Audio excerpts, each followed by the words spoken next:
think long-term, because it's the same thing with your business interests. It's the same thing with the companies you're building, with your friendships, with your partner, whatever it is in life. Just like the financial compounding, where most of the benefits come in the end. This is why it's so important to create win-win relationships and partnerships, and to be high integrity and do the right thing. Because if we work together or do something for 6 months or 1 year, that's fine. But if we can work together for 5 years or 10 years or 20 years, think about the benefits that will come down the road. The biggest benefits will come at the end. So change the bars on your chart from daily bars to monthly bars. Zoom out, do the same thing in your life. Think long term, like you said, and you'll benefit from all the great upside that compounding has to offer down the road. I think it's great wisdom for markets and for life.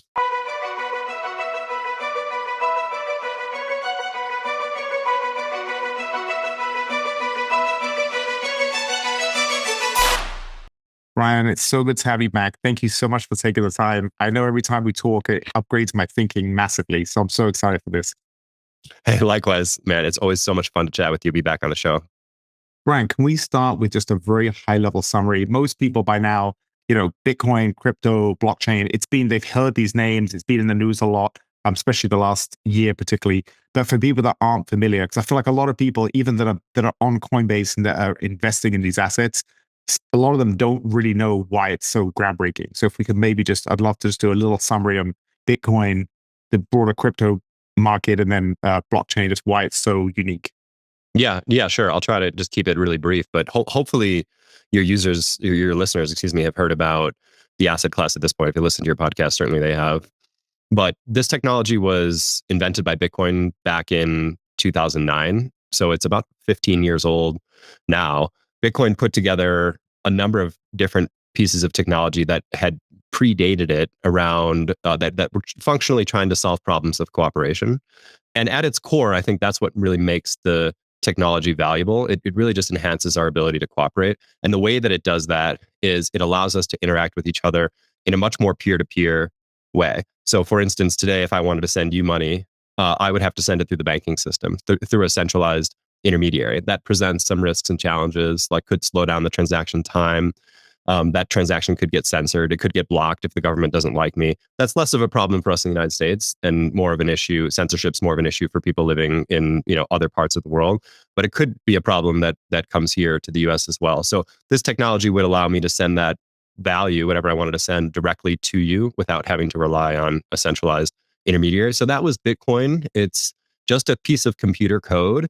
It's immutable, it's unchangeable, and it functions in the real world much like digital gold. So the same way that people use gold to store and preserve their wealth through time, people are using Bitcoin for the same purpose. And then, it's branched off from there as people have taken Bitcoin as more of a static thing. It doesn't change a whole lot. We just use it to save money and send value peer to peer. With the advent of Ethereum and some other more recent blockchains, we took this decentralized peer-to-peer disintermediation idea and we added programmability. So we added the ability for you to build applications on top of it and take advantage of some of those principles of decentralization. So yeah, we could talk for the whole podcast on what it is, but hopefully that's just a good primer for people who haven't interacted much with the tech. Exactly. And you mentioned it's not a problem here yet, but I mean, I remember most people would have heard about the Canadian truckers people were donating to them because they were doing a protest against the Canadian government, and they basically froze their money. So I think that's 5 years ago, I would have said, oh, it'll never be in the US. But unfortunately, times are changing so quickly with censorship. And I think for this election cycle, the biggest issue for me personally, and I know for a lot of people it's not, it's inflation and the economy. But I think the censorship of one party versus the other party is the thing that I just never would have predicted that happening 5 years ago. And I think it's really ramped up. But I'd love to talk, because this will be out after the election, but we're recording this a few days before the election. I think we're like 5 days out or something. And it seems I've heard people talk about the election trade is in. So it seems like, according to the financial markets, Trump has won the election. It's not 100% priced in, but it seems largely priced in. And he's the first presidential candidate that I know of, I think, that's been like openly supportive of Bitcoin, seems very pro Bitcoin. So Bitcoin's just around new highs, I think, the last couple of days. Gold's done very, very well. S&P is still really strong. So it seems like all asset classes are doing pretty well right now with that election trade. Yeah, I think that's right. That's my view as well. If you look at the market moves macro broadly over the last 60 days, the markets have roughly priced in the likelihood of a Trump victory. It's hard to say how much of Congress will go red or blue and whether the Republicans get a sweep.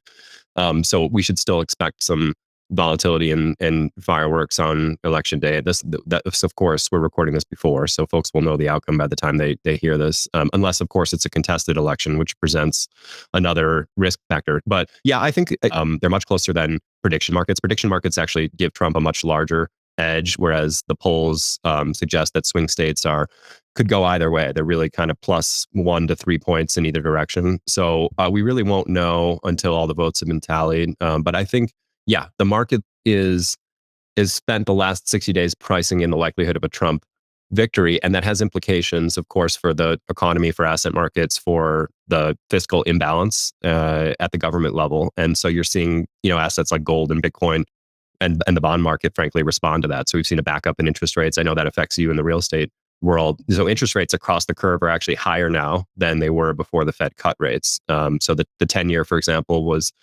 350 basis points or 3.5% the day the Fed cut, and now it's about 4.25. So it's 75 basis points higher already. So yeah, it's unusual to see Bitcoin and gold rally with higher interest rates, but if they're pricing in the likelihood of a Republican victory, it kind of makes sense through that lens. My take is, number one, I think we may have some surprises on election day. We don't know, so the market may have to unwind some of that pricing. And then second, I think, I wouldn't be surprised to see, it's like if you think about the market reaction to Trump when he won back in 2016, it was initial deep sell off. And then that like completely reversed into inauguration day. And the market started rallying, anticipating tax cuts and economically favorable policy. So I've almost been thinking like it'd be interesting to see the market kind of rally into inauguration day and then put in a top around then as we start to price in overly optimistic expectations for the future. So it's really hard to say. I think if I kind of zoom out, my ultimate conclusion is whoever wins, the debt balance is going to go higher, and that's going to be problematic for the bond market. That's probably good for gold. It's probably good for Bitcoin, and the government's going to continue to run a big deficit, which will be helpful for the economy and probably supportive of risk assets. So if we kind of get through the 6-month volatility around the election, I think we should expect higher gold, higher Bitcoin, higher equity markets, and maybe more weakness in the bond market. That'd be my longer term expectation. When you say weakness, do you mean lower prices, so higher rates? Higher rates, yeah, yeah, I think so. I think look, it depends what the Fed's reaction function is. So they can kind of move rates along the curve, but really the market sets the rate for the 2-year note all the way out to the 30-year, and mortgages price off of the 10-year Treasury, as you know. So the Fed can't really directly control those, but the rates tend to be pretty aligned. So if they move the short end, the long end will come in. If you start to get a disconnect there, like long end rates stay really high and the Fed is cutting, that could be a signal, right? That the market doesn't have an appetite for the amount of debt that the U.S. federal government's issuing. That would be concerning. But generally, I think a lot of people are hoping for lower rates. I do think the Fed's going to continue to move lower here because they've got space to do it with where inflation's at. But that said, the long end may not cooperate. So you may see some stickiness to interest rates. Like I don't think we're going to, unless we have a crisis or a recession, I don't think we're going back to 3% mortgage rates and 0% Yeah. Fed funds rate anytime soon. No, I agree. And what you said, I'm so glad you said that because I wanted to highlight that. So the day the Fed cut 50 basis points to today, the market's up 75, which is so many people just can't get their head around that. I get calls all day like, hey, where are the rates now for investor loans? Like, they must be better rates since before the cut. But what people don't understand is certain news, just like you're saying with the election, certain news is priced in. And that's a classic example. Do you know what the reason is? I heard the reason was the only 2 times the Fed has done a 50 basis point cut was around 2000 and then 2008. And that was a really bad time for the economy. So people, like they were saying that if they had only cut 25 basis points, then that would have been a much more positive signal to the market. Is that the reason? Or do you know why the bond market, is struggling so much? I don't even think it's that complicated, actually. I think it's the market, going back to what we said at the onset of the conversation. I mean, I think it's the market's pricing in the likelihood of a Trump victory. If you look at the CBO and the Center for Responsible Government Budgeting, I'm messing up the name, they do a bunch of budgeting exercises, kind of projections around where fiscal balances or imbalances, I should say, will be if if Harris is elected versus Trump. And there's consensus around the fact that Trump will be worse for the debt balance, meaning we'll have a higher debt balance at the federal government level under a Trump administration because of things like tax cuts, and he's going to keep a lot of the entitlement programs, et cetera. And even though he's planning tariffs, they're not going to be substantial enough to put a big enough dent in that. So I think what you see is the market just responding to that. So more government debt, further imbalances at the fiscal level, and the bond market is selling off in response to that. I think if the 2008 example, I mean, the Fed was cutting so heavily then because we already knew that we were in a crisis or that we were going into a deep recession. Whereas now, I think the reason for the 50 basis point cut is because they moved rates so high, so fast in the face of inflation. As inflation started to come down and it started to reapproach their 2% target, it gave them space to cut. And so if you look at where real rates are, real rates being interest rates minus inflation, they're so positive. If you've got Fed funds rate at 5.5 and inflation was at 3 at the time, that's 250 basis points positive, 2.5% positive real rate. We haven't had real rates that high in a really long time. So I think it's just inflation coming down that fast has given them space to cut. At the time, they were worried about the job market. There are probably still some concerns. We had a bad employment report out today. So I think they're trying to get ahead of a recession, and they've got space to cut. That's more of the story. And of course, the political pricing in of the bond market, I think that's more of the story than we're having a crisis, and so we got to cut fast and big like we did in 2000 and 2008. I think that was a different environment. Gotcha. Yeah, no, I agree. And one thing I know Trump's talked about is really opening up the domestic drilling. And isn't if he can get the price of oil lower, between that and the fact that technology is fundamentally deflationary, that's two good things for bringing. And I agree with you. I don't think rates are going to be back where they were, but I think that's two reasons why we could see lower rates. Yeah, that's a great point. So the price of oil is probably the most important contributor to inflation. And, whether it's weakness in China or overseas or on the supply side, like you mentioned, if we can get the price of oil down, that will help with the inflation story for sure. You've got this a little bit of a tug and pull. Like if you look at the interest rate market, I think inflation is operating in a way that's favorable for the bond market, right? It's been coming down. Even if we're not at the Fed's 2% target, we're well inside of 3%. So we're getting close, and we've made good progress without signs that it's going to resurface in a meaningful way, at least anytime soon. But then on the other side, we've got this fiscal imbalance that we talked about. It's this massive debt load at the US federal government level. They have to go out. I mean, mechanically, like if you just look at the fundamentals of that, they have to go out and fund that balance sheet every day, every week. And so they have to sell bonds into the market. And if there isn't enough capital to absorb those bond sales, they'll only get absorbed through higher rates. So you've got kind of some tailwinds through inflation, and then you've got some headwinds for the bond market that are coming through the fiscal imbalances. So that's why I think I don't think we're going to get a huge directional move in the bond market, even though people are hoping for lower interest rates. I don't think we're going to see, massively lower interest rates really quickly like we have in the past, because the setup is just a little bit different this time. That's so true about that tug of war. I never thought about it that way, but that's the perfect analogy.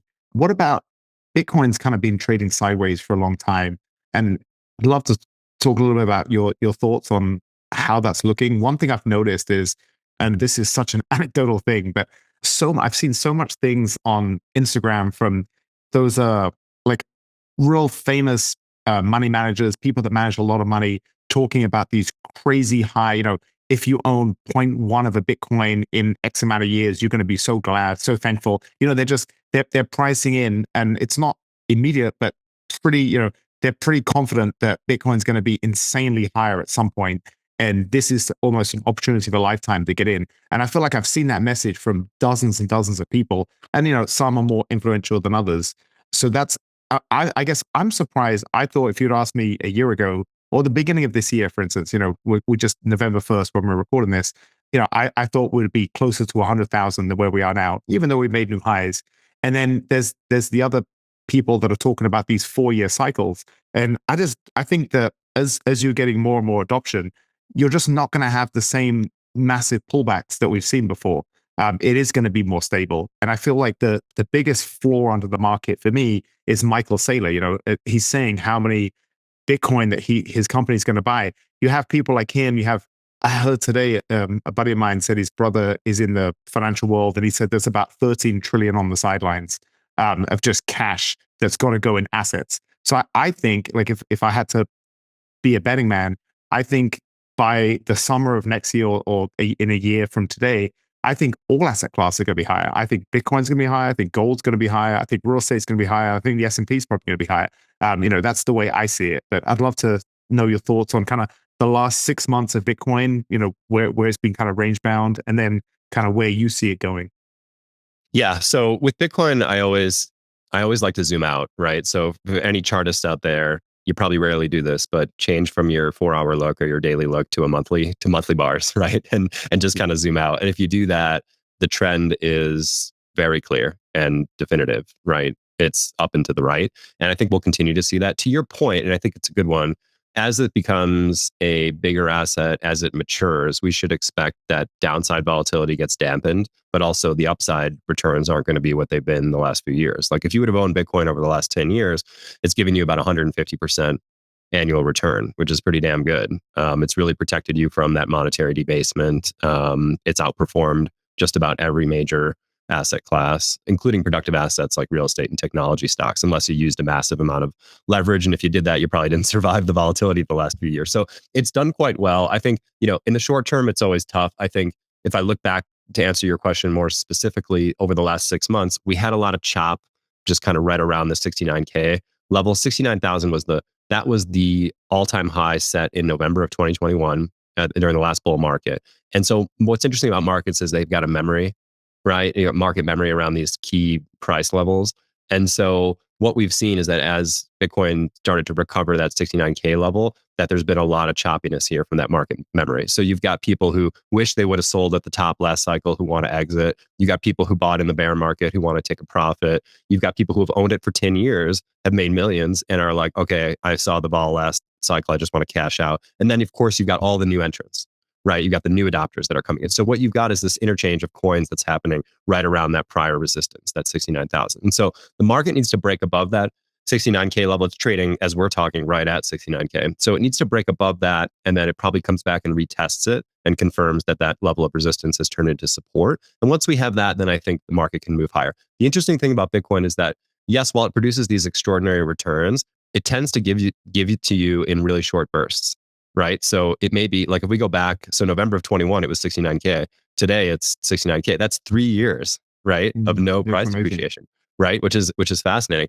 And then when it breaks out and gets some momentum to the upside, it could double in a matter of months, right? And give you kind of a massive return all at once. So that's historically how it's happened. I would expect it to work kind of similarly this time around. I do think we probably need some catalysts for that type of upside move. But yeah, I'm looking at, the next few months, hard to say, probably some vol around the election. If it's a favorable outcome for crypto and Bitcoin broadly, it probably starts to move higher. You probably need some catalysts to get it up above 100K. I mean, keep in mind, it's a $1.5+ trillion asset now. So it just takes a lot more dollars to move a ship of that size. Yeah, exactly. Do you know much about, I heard that I have, I have a certain amount of, in my social circle, I have a couple of buddies that are super into crypto and into Bitcoin. And one of them told me today, and this was Jim Locker talk, so I don't know how much stock there is into it, but he was saying that a lot of the people that are buying, like the big whales that are buying, it's all over the counter, and that's why it's not moving the price. I didn't really understand that. If it's like, what is I get why they would want to do that, because then they're buying at a cheaper level and they're not moving the market higher. But why would the sellers do that? Surely they'd get more if they just sold on the market. So I wasn't sure. I don't know too much about the over-the-counter market. And for people that are listening, that's just when buyers and sellers transact directly, and they're not going through you're not just putting an order out there in the open market, and then the other side is, that's, if you put a big buy order in Bitcoin, then everyone's going to see it, right? But over the counter is just two people pick up the phone, or they're, communicating however they communicate, and they just agree to a price and a certain amount. Do you know much about that with Bitcoin? Yeah, I actually was just looking at the OTC figures. I was trying to pull them up as you were sharing, but I didn't snap the photo on my phone, so I won't be able to quote the exact data. But those balances are high right now. That's correct. I think it was something around $30 billion of Bitcoin that was quoted to be available by OTC market makers. So yes, there's a reason on both sides. So if you're a buyer or a seller of large quantities, you want to avoid something called slippage, which is essentially where, because you're buying or selling so much, you start to move the price of the asset against the direction that you're trading. So if you're a seller, you're selling so much that the price, you're actually moving the price down. So to execute all those sales, you're taking all the market orders, then you're taking all the limit orders. And as you're doing it, you're pushing the price down in order to turn the Bitcoin into dollars or whatever you're trading it into. So in order to avoid that, you will see those big sellers go into the OTC markets where you're right. It's just back office, brokers basically who are connecting buyers and sellers of large volumes. Those OTC balances are also available to the ETFs, is my understanding. So as these massive flows, like yesterday we had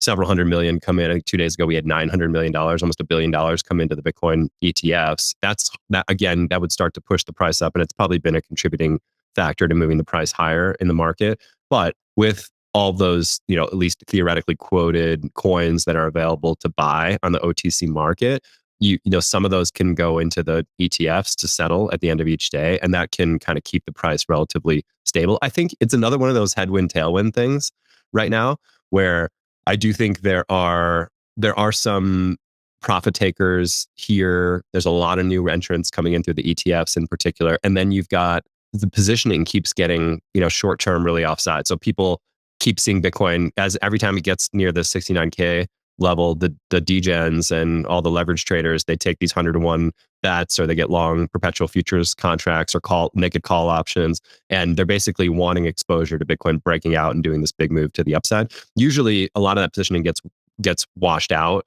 Like a lot of those derivative contracts end up getting washed out by deep sharp sell-offs. The price will recover. You wash all that speculation, and then once most of it's gone, the market can move higher. So that's been one of the headwinds, is that you've got a lot of people who are speculating on a big breakout, and from a positioning lens, it's hard for that to happen, until a lot of that's been washed out, just the way the market makers work and what keeps the market in balance. So yeah, those are really short-term impact dynamics. I'm not too concerned about the OTC quoted balances. It's an interesting figure, probably keeps the price a little bit more muted in the very short term. But again, if the election result is very favorable for the asset class, you probably see a move higher. If it's not favorable, then you'll probably see a sell-off.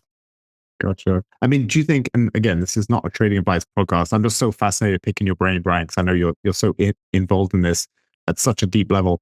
And I remember when we spoke before, you mentioned you have 5 different buckets that you look at when you're looking at the future. So no one can tell the future, but if anyone has an accurate idea, it's you.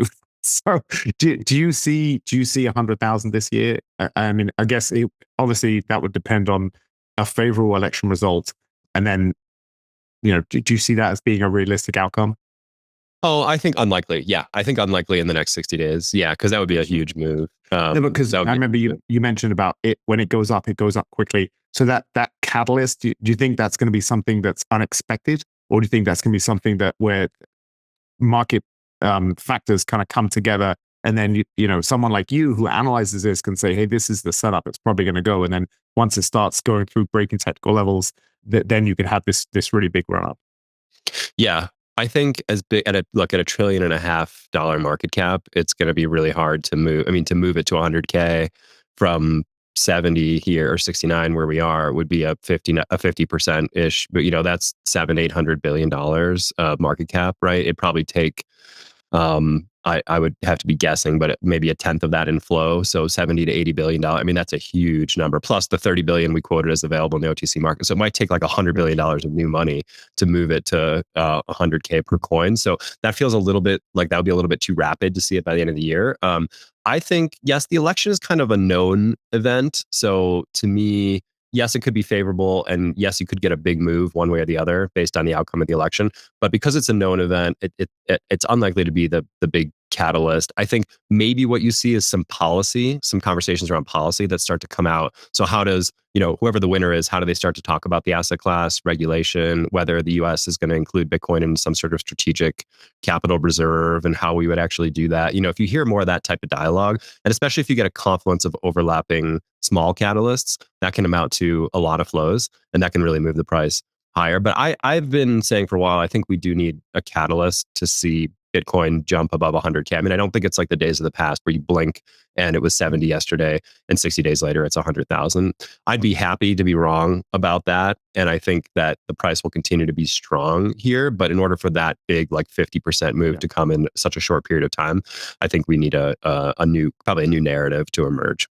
What you said about the resistance becoming the floor, that's kind of a technical way of explaining, but it's true. It's something that there's a lot of resistance to a price breaking through. And then once it does, that that's kind of legit once it tests the previous high and then bounces back off and goes higher. Are you looking at, I guess, just for you being so active in the space, are you looking at a bunch of different things, or are you focusing on Bitcoin and a couple of other, things like Ethereum and Cardano and other crypto in the space? Like, how do you play it? Because there's so much out there, and I know you do very detailed analysis. Like, you just don't have the time in the day to look at everything. So how do you choose, I guess, what to focus on? I'm just so curious. Yeah. So as it relates to 69K, let me start with that, going from ceiling to floor. So it's interesting. I've noticed with markets, you never know how it's going to shake out, but because we've had so much chop, like since February or March of this year, for the last 8-ish months, the market's been chopping around the 69K level. So we've had so much price action around this level. Sometimes when you have that, you can get a breakout without a retest, right? Because enough, I mean, typically the market comes back and retests and confirms that level. 2 or 3 days ago, we broke back to 72,000 and change.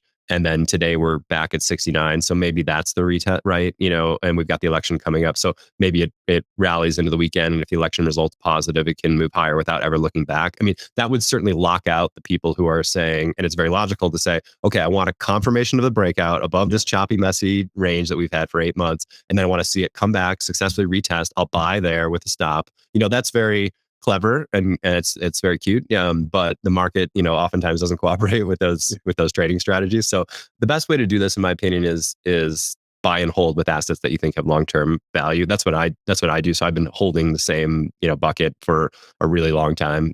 Most of my portfolios in Bitcoin and Ethereum, because they're winning. You and I have talked about this before. They're winning for the dominant use case that they've created. So for Bitcoin, that's really digital gold. And for Ethereum, it's programmable money. And so because they're both in first place, I like having a big allocation to both of those assets. I think you can have some other bets in there. Like the market is suggesting that, Solana has some value, is trading about an $80 billion market cap relative to Ethereum's 300. So it's some competition there. And if you like other layer ones or other Ethereum competitors, you can own a little bit. What I always say is 90% of your portfolio should be in your core. For me, that's Bitcoin and Ethereum. 10% you can kind of mess around with and trade around the edges. So that's what I do. So I have some small positions, some things that I think there'll be good narratives and stories around that I'll play with. But if that whole bucket goes to zero, I would only be down 10%. So, I think that's a good way to approach it, is think long term, allocate to the assets that the market is suggesting is winning, because the market's smarter than any of us. And if you want to mess around with the smaller stuff, make it a kind of 10% or less allocation of your portfolio. That way, if you get it wrong, you're not too worried about it. Like if you would go back and look at all the great narratives that had emerged in the prior bull markets around altcoins, there were some great stories out there in 2014 when the altcoins market started, in 2017 during the ICO boom, in 2020 during the stimulus bazooka mania. There was all sorts of great stories about some of these altcoins, and most of them are worth way less than they were back then, whereas Bitcoin's already back to near its all-time high. So yeah, I think on a risk-adjusted basis, I still like the big assets, Bitcoin and Ethereum, as the principal allocation for your portfolio, and then you can play around on the edges. Yeah. But one thing I always think about is, well, I guess you mentioned Bitcoin being digital gold. So do you see it as a currency or a commodity? Because I know that's a big debate. Because a lot of, I heard someone say the other day, if we can start calling it a commodity, you're going to have less resistance from these the system, that the systems of these countries that are they don't want to see it as a rival to their currency. Where, if you keep calling it a currency, then you're going to have, isn't that one of the things with the current SEC? Yeah, is it Gensler? He's like super against Bitcoin because he sees it as competition. Whereas if you just say, hey, it's a commodity, then there's going to be less pushback, from the board leaders. That's what he was saying. Yeah, I think Bitcoin is definitively a commodity. So it's in its asset class of its own, but it's most similar to precious metals, which are also a commodity. So it's really emerged as a store of value asset more than as a medium of exchange asset. Yeah. So it doesn't compete well with like Visa on transaction fees and throughput. It's not really emerged as a payment system. Instead, it's a way to protect your wealth through time. Right. To store your wealth through time, and if you don't trust banks and the government, you can self custody it as well. You can take it up another level. I mean, for Bitcoin, I think the regulatory environment's actually pretty clear because it's deemed to be sufficiently decentralized. So the IRS came out and called it property, so it gets the same tax treatment as property. The SEC actually is out as declared that Bitcoin is a commodity. That's why the spot Bitcoin ETFs were approved in January of this year. And the CFTC has called Bitcoin a commodity as well. So all the major regulatory agencies are clear on its standing as a commodity. I don't think it's a great payment network. I don't know that the tech will ever emerge for it to be competitive on cost and throughput. So yeah, for me, it's you want to protect and store your wealth through time, and you're looking for some combination of this big, broad macro theme of technology plus the government debasement and wealth protection, the kind of digital gold theme, and you put the two of them together, and it's been a really powerful trend. So for 2024, we're 10 months in. I think Bitcoin was the best performer. I mean, aside from maybe some smaller, tiny market cap coins, Bitcoin's been the best performing major asset class this year. Is that correct? I think that's right. Yeah, it's probably up around 60% this year. But, equities have done great also. I think S&P and NASDAQ are up around 20-25%. So they've done well. Gold has outperformed equities this year. I think gold is up 30+%, kind of low 30%. So yeah, so to your point earlier about expecting higher asset prices, I mean, that's been the story this year. If you look at valuations historically, they suggest that things are kind of stretched here. So the next 10 years may not look as good as the last 10. But there's a question to be had there around the denominator effect. Like you and I have talked a lot about that as well. Like if we continue to print more dollars, some of those dollars are going to flow into real estate. Some of those dollars are going to flow into equities. Some of those dollars are going to flow into Bitcoin and crypto, and probably in a disproportionate way, which will push the price higher. So some of those fundamental models around, hey, asset prices are high, may not hold up. But yeah, to your earlier point, that's correct. Bitcoin is, of the major asset classes, the best performing this year, around plus 60% for the year. I'm so glad you said that, Brian, because I've had this conversation. And I know people kind of, their eyes almost glaze over when I start talking like this. But just to expand on what you just said, I think you called it the denomination effect. Is that right? Denominator. Yeah. Denominator. Yep. If you're pricing things in dollars and dollars are fundamentally losing their value, it gives very distorted pictures of the relative returns of certain asset classes. And that's my biggest argument. And of course, I'm biased because I work in real estate. But for why I don't think people are talking about real estate crash, I just look at the price it costs for a developer to build a 3-unit building, and it's about 600,000, and they're selling for about 800,000. But he also has to get the lot. He has all the soft costs. He has his borrowing costs, and he doesn't charge himself a GC fee. I'm like, there's such small margins for these developers, and that's it's getting priced in something that, real estate looks like it's had a pretty good run the past 4 years, at least since COVID. But if you price it in terms of gold or Bitcoin, real estate's had an absolute collapse, right? And that's what's so interesting is, so if you're looking at the S&P in terms of Bitcoin, it's had a terrible year, right? Because even though it's done really well, it hasn't done as well as Bitcoin. So I just think that's such an important thought experiment for people to get their head around. And anyone talking about big crashes, going back to that thing about 13 billion or trillion or whatever it is on the sidelines, I feel like there's so much cash out there that's just, a lot of it has been created since 2020 that's in the system, whatever it's called, the M2 or whatever it is. That's kind of a flaw under all these major asset classes. That's the way I see it. Yeah, that's a really good point. And I like, again, comment to your technical traders out there, your chartists, like you can, when you're charting software, you can change the denominator, right? The default denominator is US dollars, right? So go do exactly what you just suggested. Go look at your assets where you feel like you're a genius and you've been really smart and allocated to the best performing tech stocks or crypto or whatever. And, change the denominator to gold. right? Look back 5 years, 10 years. How is your asset actually perform, or change the denominator to Bitcoin? To your point, I mean, everything is down 99% against Bitcoin over the last 10 years because it's Yeah. outperformed just about everything. So it's sort of, it depends immensely what denominator we use. And I think I might have shared this another time when you and I were chatting, but another way of thinking about this that I absolutely love is, if you go back to the stimulus around COVID, it really pushed up real estate prices, right? If you own a house or if you were trying to buy a house, you saw that, right? Home prices across the country in the course of 12 to 24 months, depending on where you lived, went up like anywhere from 30 to 40%. In some markets, they doubled, right? In a couple few years, which is insane. Those same houses, if you, let's say you owned your house and it went up by 30 or 40% in value, during that 2 year period, you might not have renovated it at all. You probably didn't, right? I mean, some people did renovations, but let's say you didn't. You didn't add any square footage, so you didn't do an add-on. You didn't put any new fancy finishes, and you didn't do a damn thing to the property, right? You just kept it the same. Now, a year later, 2 years later, it's worth 30 or 40% more. So it's not like we've added 30 or 40% more value to the property. So it can't be explained by the numerator of that equation. It can only be explained by the denominator, the relative value of dollars when compared against real estate. So I love thinking about it this way. Or to your suggestion, just flip the denominator in your asset price chart, and it kind of starts to tell you the real story. No, I love that. Brian, how do you see the market now? So we had those couple of shakeouts. A lot of people were getting great returns on their coins on Celsius, and then they were doing some shady things, and that kind of went under. And then the whole FTX thing is just, it's fascinating. I read a few books on what's it called, SPF, yeah.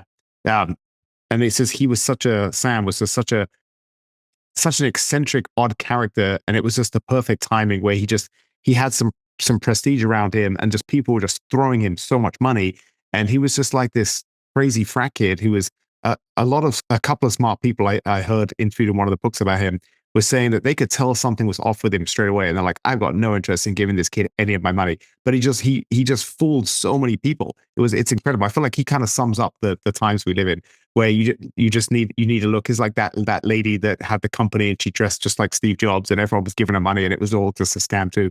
So do you think that's the one thing I hate is when people they kind of put, okay, Bitcoin and then shady characters within crypto means that Bitcoin shady. They kind of put things together, and all that bad press. I feel like it was good that we went through it, but they're two very different things, right? You have any booming industry, you're going to have the shady people that come in. That's just human nature. But that doesn't mean, just like when there were the boom times in America, the gold rush era, you had a bunch of scammers and everything, but that didn't impact the validity of gold being a store of value that we still use today and we've been using for 5,000 years.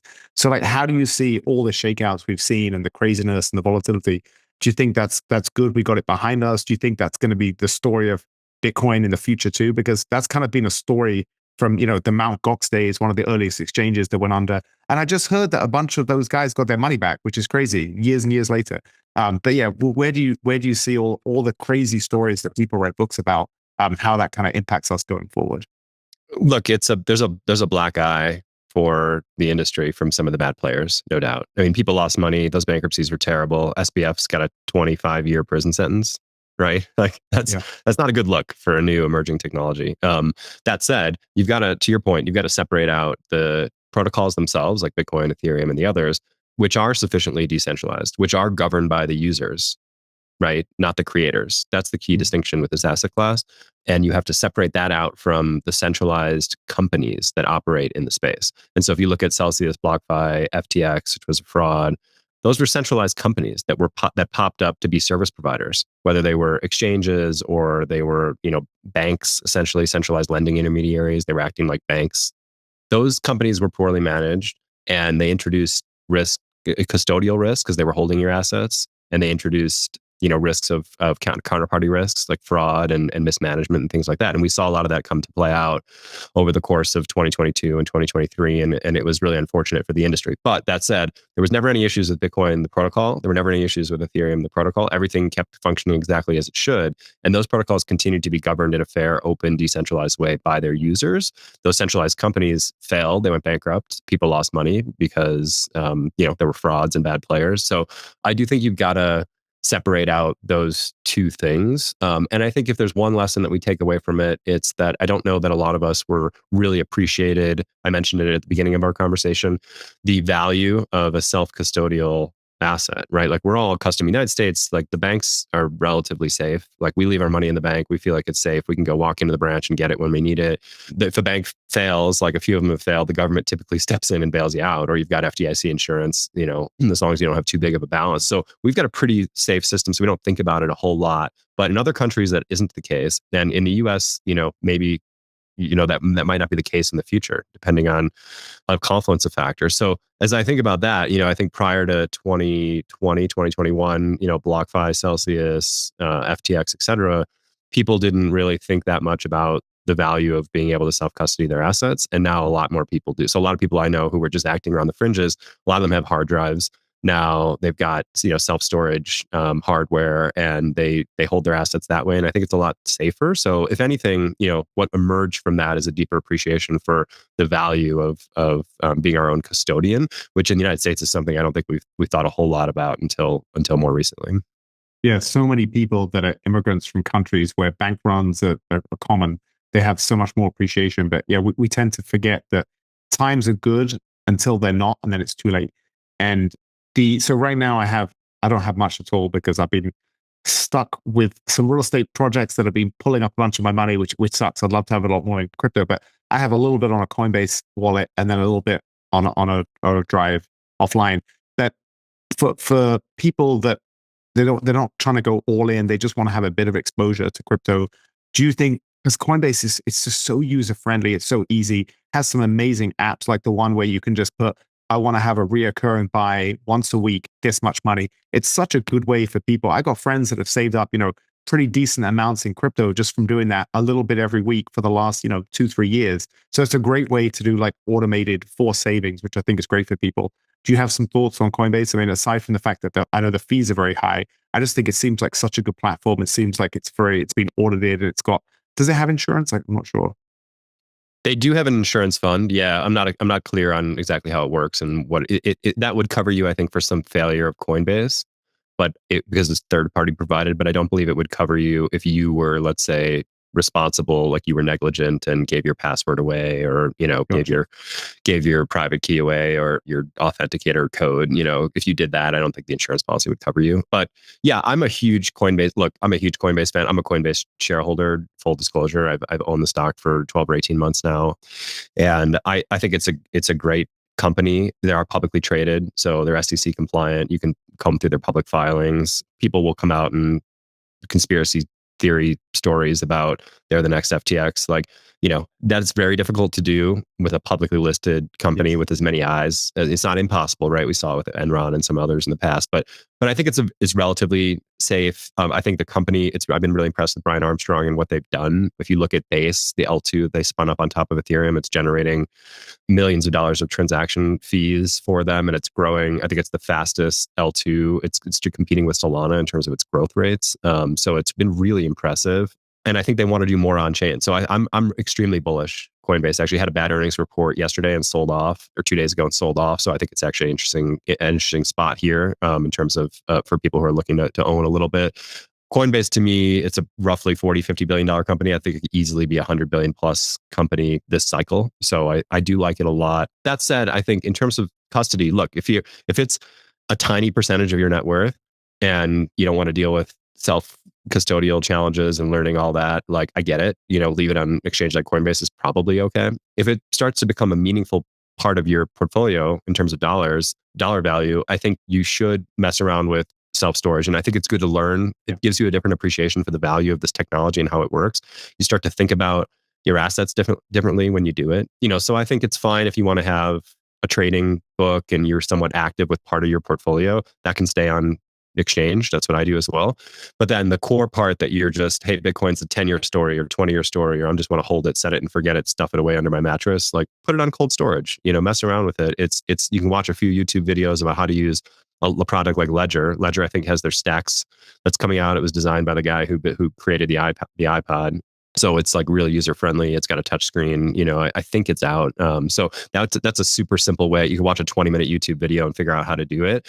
Transfer $100 to it and just make sure you know you're doing it right and you've got a good backup recovery plan, etc. Once people start messing around with it, I think that opens up the prospects, the value of this technology even further.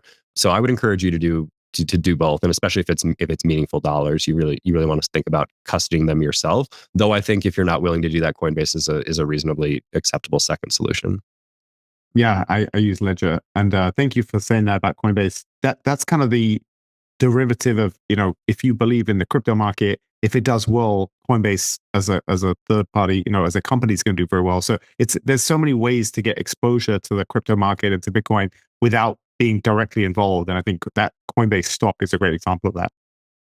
Yeah, I totally agree. Yeah, I'm a big fan of the company. I think it's probably going to continue to be just the gold standard in the space, especially for exchanges. So there'll be some others. Like I think Kraken is planning an IPO this year. I love Kraken. I'm a customer there as well. So that's another one. If you feel like you missed it on Coinbase, you don't want to buy a $40-50 billion company, you can buy Kraken at probably a lower valuation when it comes public, depending on the timing. So yeah, but I think those are both great, best in class companies. And yeah, like it's like the picks and shovels analogy in the gold market, right? I mean, most people went broke searching for gold, but the companies that sold the picks and the shovels to the people that were digging like were pretty profitable, right? So if you're not sure, which assets you want to invest in, but you think trading fees will continue to occur as people speculate on these assets, then owning some part of these exchanges makes sense from that lens. Yeah, totally. Ryan, can I ask you? So Elon Musk seems like, again, we're talking about this before the election. It seems like if Trump wins, it seems like Elon's going to have a big part to play in his cabinet, and he's really big on Dogecoin, right? For with Tesla. So what is for me, Doge is all these Shibu and Doge, they're such jokes. Like for me, I don't know much about them, but it seems like they have no utility. Is that a factor if, say, Trump gets elected and Elon plays a bigger part in the cabinet? Does that affect Doge as a coin? Does it have some utility that I'm missing here? I'm so glad you brought this up. First of all, I got to try to keep it brief because I have so many thoughts here. First of all, okay, so I've speculated on Doge. I bought it in December of last year, and then it moved. It jumped quite high on me. I sold it in early March because it just moved so high. I think, look, there's a really interesting conversation to be had around Elon and the likelihood that he does something with it or just continues to pump it, and promote it. I think his role in the Trump administration, if elected, is, to focus on cost efficiencies within the government. And if you saw, he named the unit of the government, he called it the Department of Government Efficiency, which was like by no joke, like the acronym is DOGE, so it's quite funny. So I just think it's totally an asset that makes sense to own from the perspective of what's Elon going to do with it, what sort of value, what kind of utility emerges out of something like Doge that has all these people who believe in it and like to use it. And I think one of the problems with the US printing so much money is that we're getting further and further away from any kind of fundamental definition of what money is, right? And so you start to see some weird stuff happen, right? Like we broke the gold link back in 1971. You and I have talked about that. I know you've studied that immensely. Ever since then, we've been in this fiat currency world. It's the first experimentation with fiat currency everywhere. Fiat is a Latin word. It means I decree, essentially, because I say so. So we use dollars because the government says so. We all just participate in the system and take it for granted that these things have any real value. All the value is relatively abstract. I mean, yes, you can pay your taxes with it. Yes, we've got the strongest military in the world. That's worth something, sure. But because I say so is the primary, mimetic value of the dollar, right? And the dollar, and I've started to think about this more broadly, the dollar is just like a meme, like anything else. I mean, it might have some of these fundamental components behind it, but it's just like if I hold up the picture of the dollar, it has a certain meaning. People accept it as having value. There's nothing fundamental that backs it aside from the promise of the US government, which is worth something, but it's not worth the value of all the dollars in circulation. So I think this is a bigger theme that's starting to emerge that I'm paying a lot of attention to. And it's this idea of mimetic premium.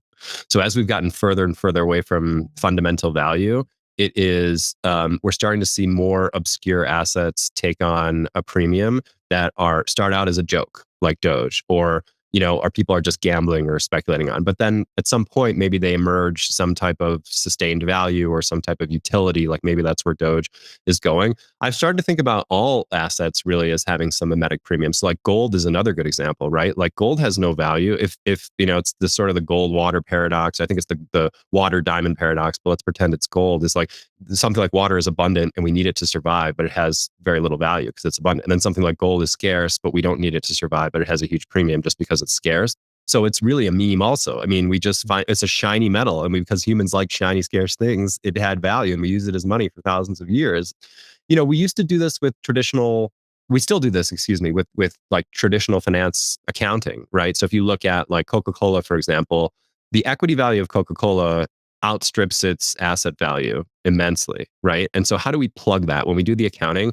How do we make the numbers line up? Well, we say that there's an intangible asset value to Coca-Cola, and we call it goodwill, right? What's goodwill? Well, it's the value of the brand, it's the value of the trademark, it's the value of the Coca-Cola image. You see it, right? And it has some value. It makes people recognize the brand. They like the brand. They'll buy the product because of it. So and I think that intangible asset, that goodwill, it's like there's a mimetic premium to that as well. We've just called it something else, and we feel like, oh no, that's accounting, that's traditional, that's a fundamental value.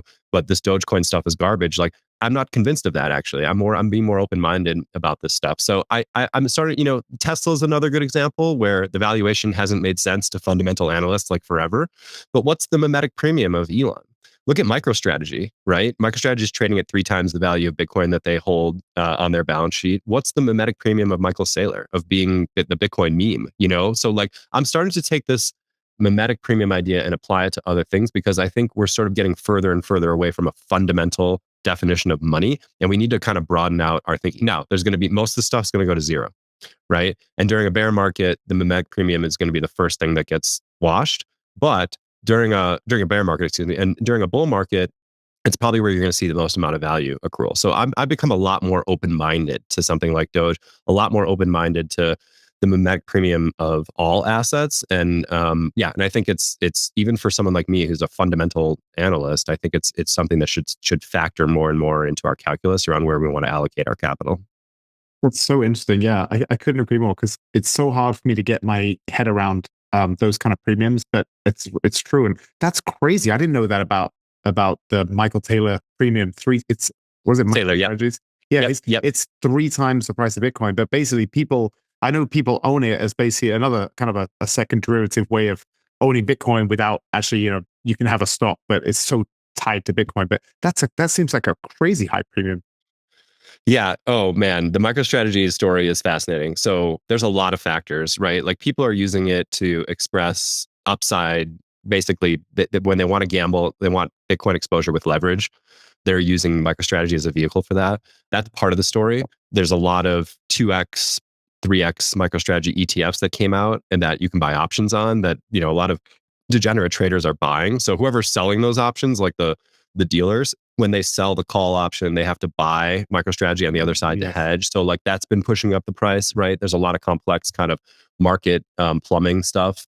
And then, we talked about the mimetic premium of Saylor. That's interesting. People are starting to do all sorts of weird math as to why it'll go higher. And I think, look, when the premium was like 1.5 times, when it was 2 times, when it was 2.5, there were a lot of smart fundamental analysts and hedge funds that were out that were shorting MicroStrategy. They were trying to run an arbitrage strategy, short MicroStrategy, long Bitcoin. So even if Bitcoin goes up, they're hedged, right? They're just betting on that premium collapsing.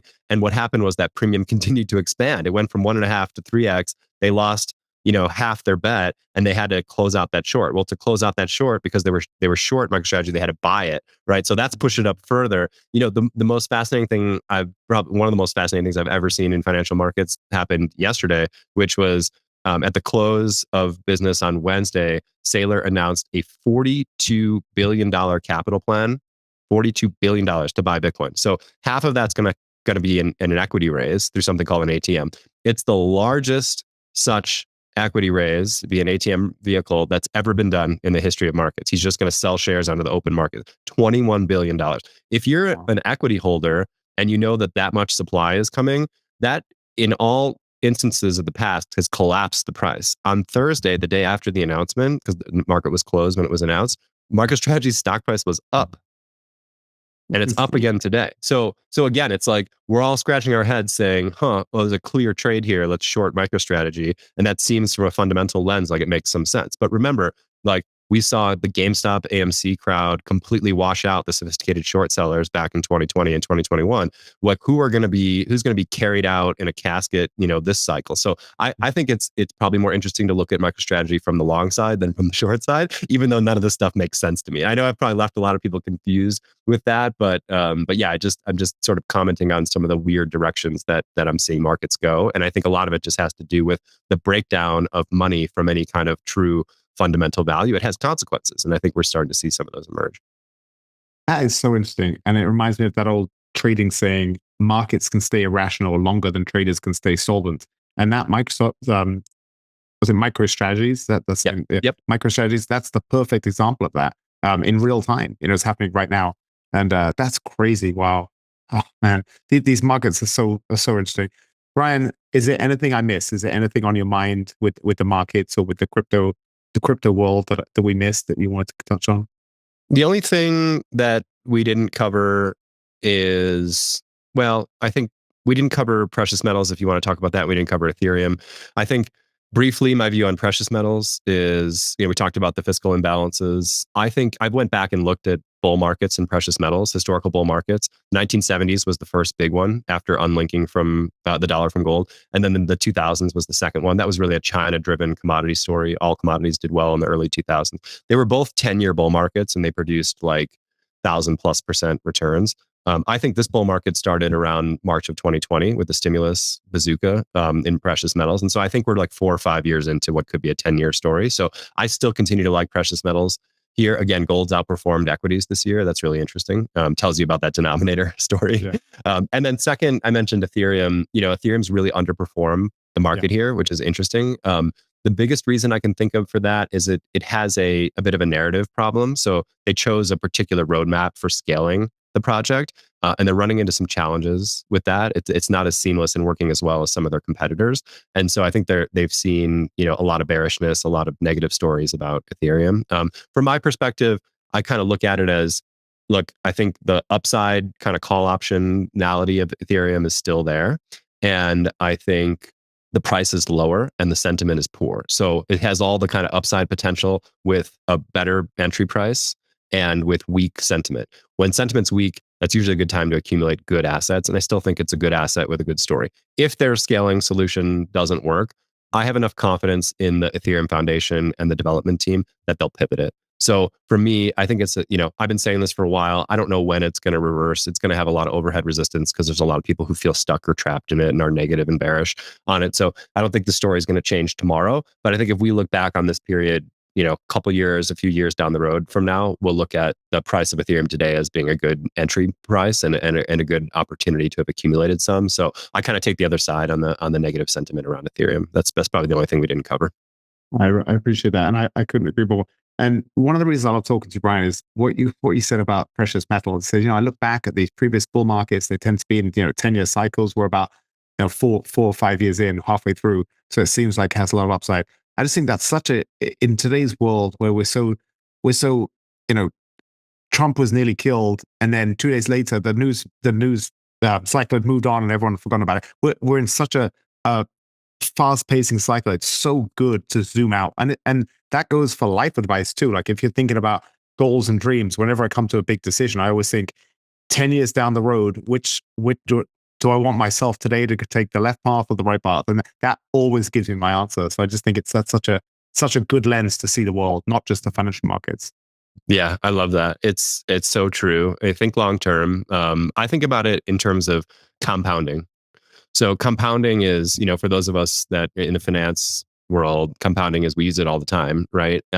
It's just if you grow something at a reasonable rate, a few years down the road, it's grown quite a lot. If you extrapolate that for decades, it's grown enormously. Like anytime I compound an investment or an idea or anything by 5 or 10% a year, it doesn't feel like a whole lot. You might not even notice it. Like a year you did 10%. But if you extrapolate that out 10 years, 20 years, 30 years, the numbers turn into astronomical. They don't make sense. There's this quote that's falsely attributed to Albert Einstein that compound interest is the eighth wonder of the world, or so. He didn't actually say that, but he clearly could have, because it's one of those things where because you're basically adding those incremental returns at an incremental rate. So the numbers get really wonky later on. And I think exactly what you said is the key point. It is think long term, because it's the same thing with your business interests. It's the same thing with the companies you're building, with your friendships, with your partner, whatever it is in life.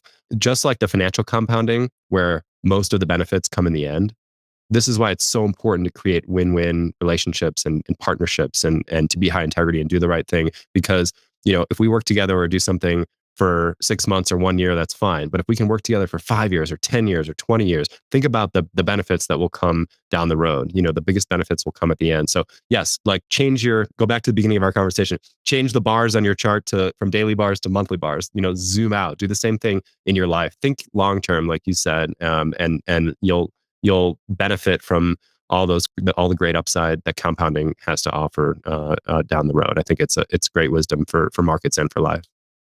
Yeah, I read this beautiful thing the other day, Brian. It said, make your 8-year-old and your 80-year-old self proud. And I thought, Mm. wow, that's two beautiful, just inspirational metrics. Because when you're 8 years old, you're made of rubber and magic, and you have dreams and goals. And yeah, most 8-year-olds know what's right and wrong, but they don't know about the subtleties of life. And then when you're 80, of course, you have all the wisdom. And so if you have those, every time I come now, in the future, every time I come to a big decision, or shall I change career, or shall I do this, or shall I do that? I think my answer will be immediate if I think about those. What would my 8-year-old self dream, and what would my 80-year-old self be proud of me for doing? And I think that's just such a wonderful. Again, talk about that long lens. That's the lens of your life.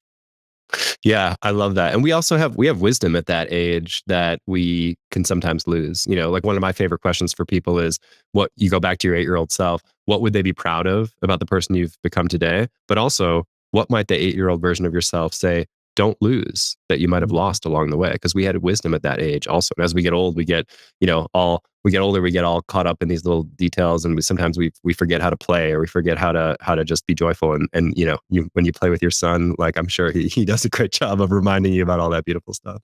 That's so true. Yeah, I think dogs as well. Like a dog can find a mangy old tennis ball at the park and just be so happy with the little things. And dogs are always in the moment. And same with kids; they're always in the moment. They're not.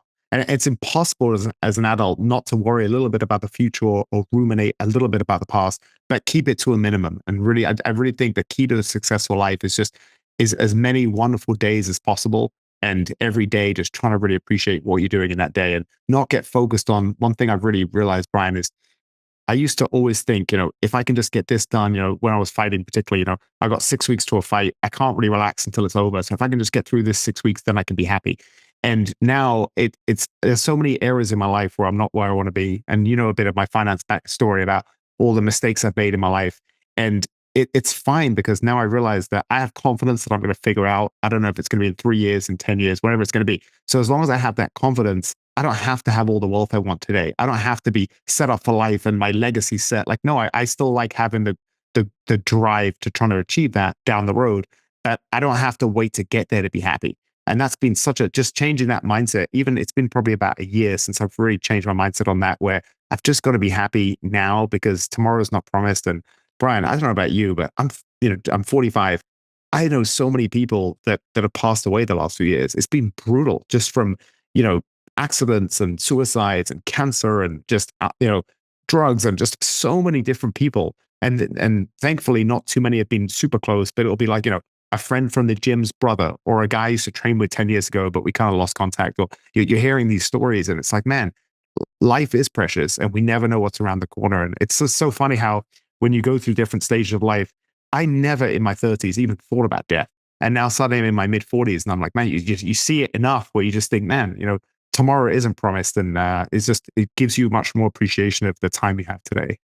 Yeah, yeah, well said. It is so important to think about that. I just had a chance to see you. We actually bumped into each other randomly in Chicago, or maybe not so randomly, through a mutual friends event. But I was only in town for a little more than 24 hours, because I was there for a funeral actually as well. So yeah, I see it, and I think you're absolutely right. Like, we at some point we wake up and realize that life is meant to be enjoyed and lived here in the present, and it's not about the dollars in the account at the end of the day. Like, you can't take any of that with you. We all know it, like it's much more important the person that you become along the way. So where our finances or these little certain categories, we can all point to certain pockets of our life that we're not totally satisfied with. But if we look at the person that we become, like when I look at you and our friendship, like I look at the beautiful person that you've become, and you should be so proud of that, and the son that you're raising, and the impact that you're making on the world. And that's what matters. That's the stuff that lasts. That's the legacy. So yeah, well, one day at a time, just keep doing the right thing, and high integrity, and living a good life and enjoying it, and just continue to compound into a beautiful person. I think that's a good way to think about life. Well, I really appreciate it, Brian. And you mentioned earlier, you touched on friendship. And so many people, I hear this message again and again. So women do a much better job as they get older to maintain friendships. And a lot of men don't. A lot of men will just have their coworkers, people they see, and then they'll get to retirement age and they haven't been nurturing these friendships. And they become incredibly lonely and depressed at the end of their life. So I always appreciate you, brother. I know we live in different states, but we both make the effort, and it was such a treat bumping into you. But thank you for taking the time today. I'm going to listen back to this, and I'm going to relearn all the wisdom, because you were saying things, and I'm like, oh, that was such a good point. So that every time we talk, you share so much, and I appreciate you because you really do take the time. I know this isn't just about you being smart with your money. This is about a true love, just your love for the financial markets. It's really inspiring. It's always such a treat to talk to you. I enjoy it. It's a great opportunity to catch up. I hope for those who chose to listen in that they got some value out of the conversation. And hey, let's do it again soon, my friend.